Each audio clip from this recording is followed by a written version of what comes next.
안녕하세요. 미친 신우의 헛소리 때문에 하마터면 이혼 엿딱지를 달 뻔한 30대 여성입니다. 어디 가서 하소연을 하자니 제 얼굴에 침 뱉기 같아서 차마 입이 안 떨어지고, 그렇다고 그냥 넘어가자니 성질이 뻗쳐서 하루하루가 지옥 같은 게 정말 미치겠더라고요.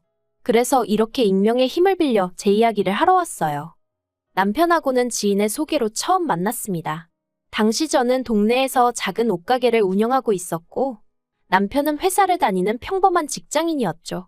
지인 말로는 저희 둘이 성격도 조용조용하고 뭔가 서로 풍기는 분위기가 닮아있다며 꼭 만나게 해주고 싶었다고 했어요. 그리고 지인의 말대로 남편과 저는 닮은 구석이 많았습니다. 여러 사람과 만나 왁자지껄한 분위기에서 서로 어울리기보다는 한두 명의 친한 사람들과 속 깊은 이야기를 나누기 좋아하고, 동물이라면 사족을 못 쓰는 것도 비슷했죠. 하지만 무엇보다도 취향이라고 해야 할지 입맛이라던가 좋아하는 영화 장르라던가 그런 게 비슷하니 참 좋더라고요.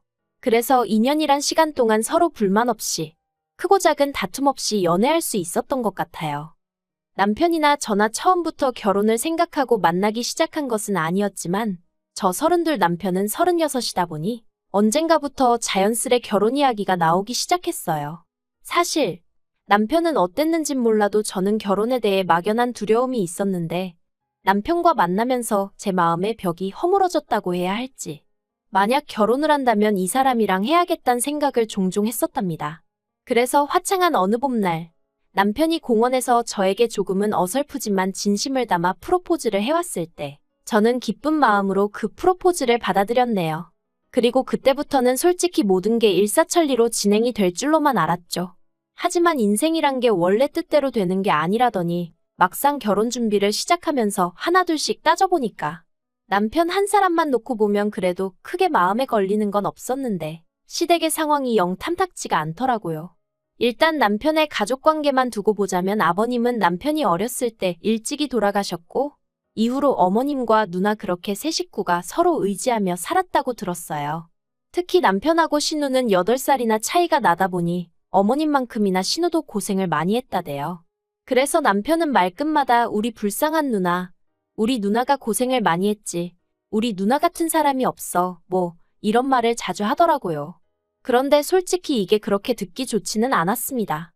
물론 남매 간의 우애가 좋은 건 응당 본받아야 할 일이고 칭찬받아 마땅한 일이지만, 고부 사이만큼이나 어려운 게 신우와 올케 사이라잖아요. 그러니 제 입장에선 만약에 신우랑 나랑 부딪히는 일이 생기면 남편이 과연 내 편만을 들어줄 수 있을까 하는 좀 유치한 걱정이 자꾸 되는 거예요. 만약 남편이 공평하게 한답시고 중재를 하려 든다거나 신우 앞에선 신우 편 들고 제 앞에선 제 편을 드는 식으로 처세를 한다면 그 또한 정말 짜증날 것 같았으니까요.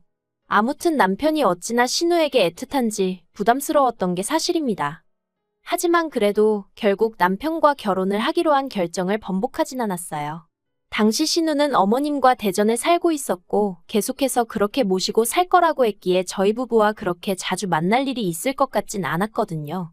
그래서 솔직히 살면서 신우랑 마주치면 몇 번이나 마주치겠나 싶어 더는 신경 쓰지 않기로 했던 거죠. 그런데 결혼식을 올리고 반년도 지나지 않아 또다시 생각지도 못한 상황을 마주하게 되었습니다. 남편이 지방으로 가게 되었거든요. 당시 남편이 다니던 회사는 작은 건설 회사였는데, 제가 회사 사정까지는 자세히 모르지만 전국 각지에서 일을 받아 한다고 들었어요.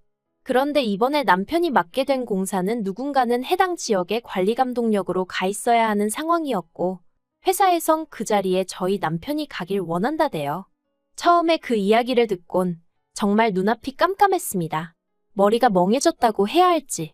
왜냐하면 남편이 발령받은 지역이 저희 사는 곳에서 차로 왕복 6시간은 좋게 걸리는 곳이었으니까요.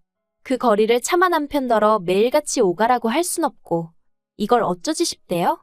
그리고 아니나 다를까 남편은 당연히 그쪽 지역에 집을 얻어야 하지 않겠냐면서 저더러 한 달 안에 가게 정리해 그러대요. 그런데 솔직히 남편과 떨어져 지내는 건 싫었지만 동시에 현실적인 고민을 안 할 수가 없었습니다. 저희 남편, 어디 가서 말하기 부끄럽지만 한 달에 270 정도 벌어요. 외벌이로 가정을 꾸려나가기엔 턱없이 부족한 돈이죠. 하지만 다행히 제가 동네에서 하는 옷장사이긴 해도 단골이 꽤 많아요. 그래서 저도 얼마나 많이는 아니지만 남편만큼은 벌어오고 있었거든요. 그러니 무턱대고 남편과 떨어져 있기 싫다는 이유로 제가 하던 일까지 접어가며 따라가는 건 아니다 싶대요. 까놓고 말해서 남편 따라 연고도 없는 그 지역에서 하루 종일 무슨 집 지키는 강아지 마냥 남편만 기다리며 살기도 싫었고요. 그리고 비록 지금 사는 집이 오래된 구축 아파트긴 했어도 엄연히 저희 명의였던 데다가 처음에 이사 들어올 때 신혼집 분위기 낸다고 리모델링도 싹 다 해서 들어왔어요. 그런데 이 집을 남한테 세를 주고 저희는 저희대로 지방에 내려가서 세를 얻어 산다. 솔직히 생각만 해도 짜증도 나고 속도 상하고 정말 내키지 않았죠. 그래서 며칠의 고민 끝에 남편에게 같이 가는 건 아닌 것 같다고 했어요.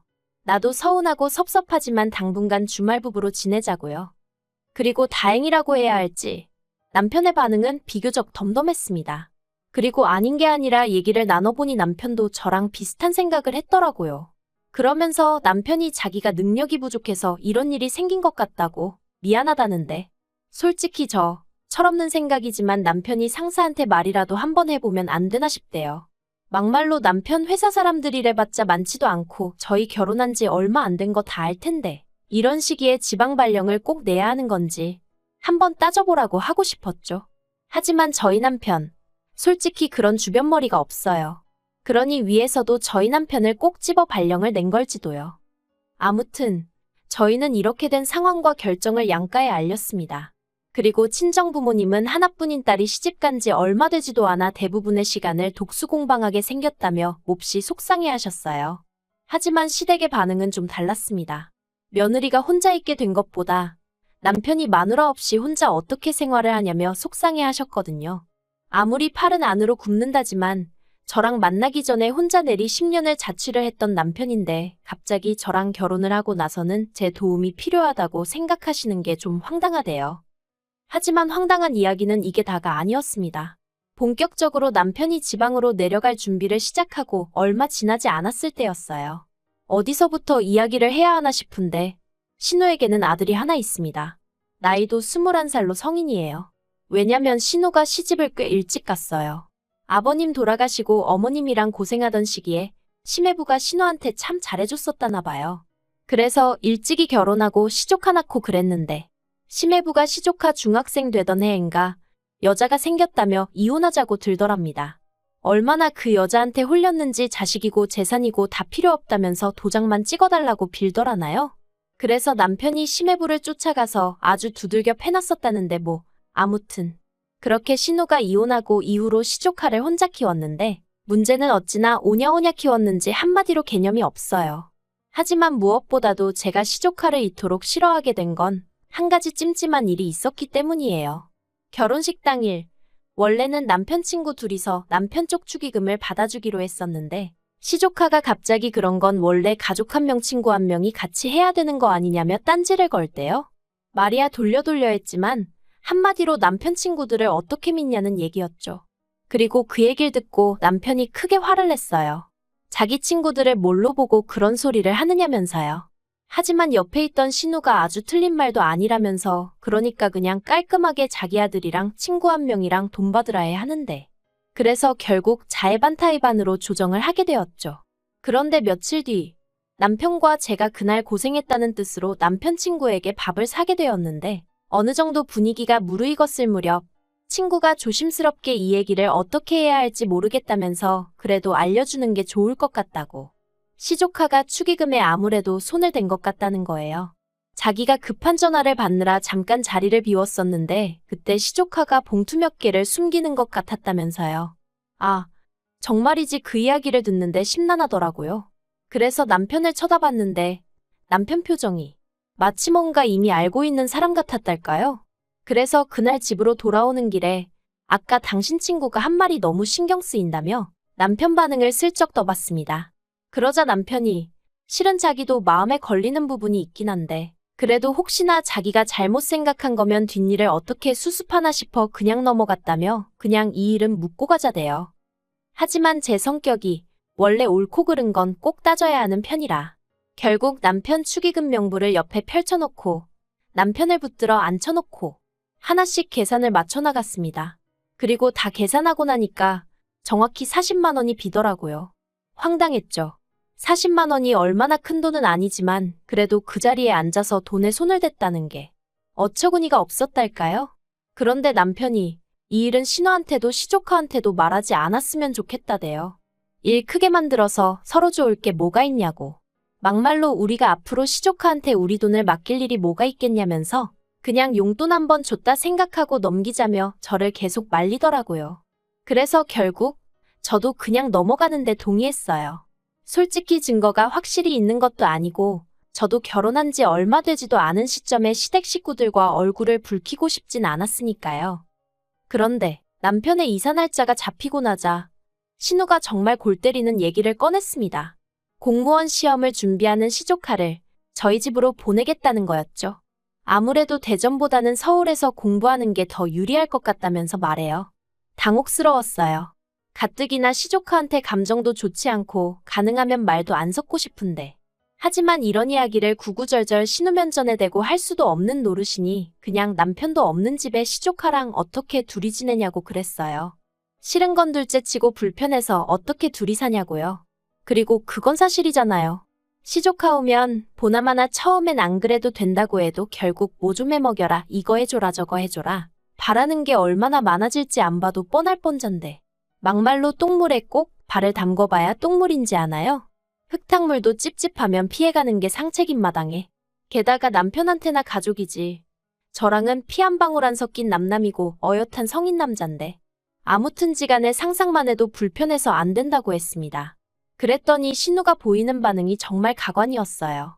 저더러 결혼했으면 피가 섞였건 안 섞였건 다 한 가족인데 저야말로 가족을 상대로 무슨 생각을 하는 거냐면서 평소에 뭘 보고 듣고 살면 그런 생각을 할 수가 있냐는 거예요. 아니 요새 뉴스도 안 보나? 아무튼 싫다고 절대 안 된다고 했습니다. 그리고 한 3일은 잠잠하더라고요. 남편도 제가 신우랑 통화한 걸 알 텐데 가타부타 말이 없고 그래서 어쨌든 신우가 내 말 뜻을 이해했나 보다 다행이다 생각했죠. 그런데 그건 순전히 제 착각이었습니다. 그날도 평소와 다름없이 가게에 나갔는데 날씨가 더워서 그런가 유난히 손님이 없더라고요. 그래서 그냥 오늘은 가게 문을 일찍 닫을까 생각을 하고 있었는데 갑자기 신우한테 전화가 걸려오대요. 이걸 받을까 말까 고민하다 피한다고 평생 피해질 것도 아니다 싶어서 결국 전화를 받았습니다. 그러자 신우는 왜 이렇게 전화를 늦게 받냐며 신경질을 내더니 이내 날카로운 목소리로 자기가 곰곰이 생각을 해봤는데 이건 제 의사를 물어볼 문제가 아니라면서 무조건 시조카를 올려보낼 거니 그런 줄 알랍니다. 그리곤 한다는 소리가 막말로 저희 남편이 지방으로 내려가고 나면 제가 저희 집에 누구를 불러드릴지 어떻게 하냐면서 저를 지켜보기 위해서라도 시조카를 보내놔야겠대요. 그러면 저는 시조카가 딴짓 안 하고 공부 열심히 하나 봐주고 그리고는 제가 좋든 싫든 자기가 그렇게 해야 마음이 편할 것 같아서 그런 거니 더는 이러쿵저러쿵 따지고 들지 말랍니다. 그래서 제가 웃기지도 않는 소리 좀 하지 마시라고 진짜 그렇게 하시면 저도 가만히 안 있을 거라고 소리를 질렀죠. 그런데 남편이 지방으로 내려가고 이틀 뒤 기어이 신우가 일을 벌였습니다. 사과 상자 2박스랑 시조카를 데리고 저희 집에 왔으니까요. 어이가 없어서 제가 지금 이게 뭐 하는 짓이냐고 했어요. 그랬더니 자기가 분명히 얘기하지 않았냐면서 오히려 절 이상한 사람처럼 보는 겁니다. 그리고는 정말 무대뽀처럼 시조카를 앞세워 저희 집으로 들어가는데 도저히 저 혼자 힘으론 안 되겠다 싶어서 경찰을 불렀네요. 신우는 제가 경찰을 부른지도 모르고 작은 방에 시조카랑 같이 짐을 풀고 있었습니다. 하지만 그러고 10분도 되지 않아 경찰 2명이 왔고 저는 저 사람들이 지금 내 집에 무단으로 들어왔다고 설명을 했죠. 그런데 신우는 사태 파악이 안 된 건지 오히려 자기가 그 경찰들한테 하소연을 하기 시작하대요.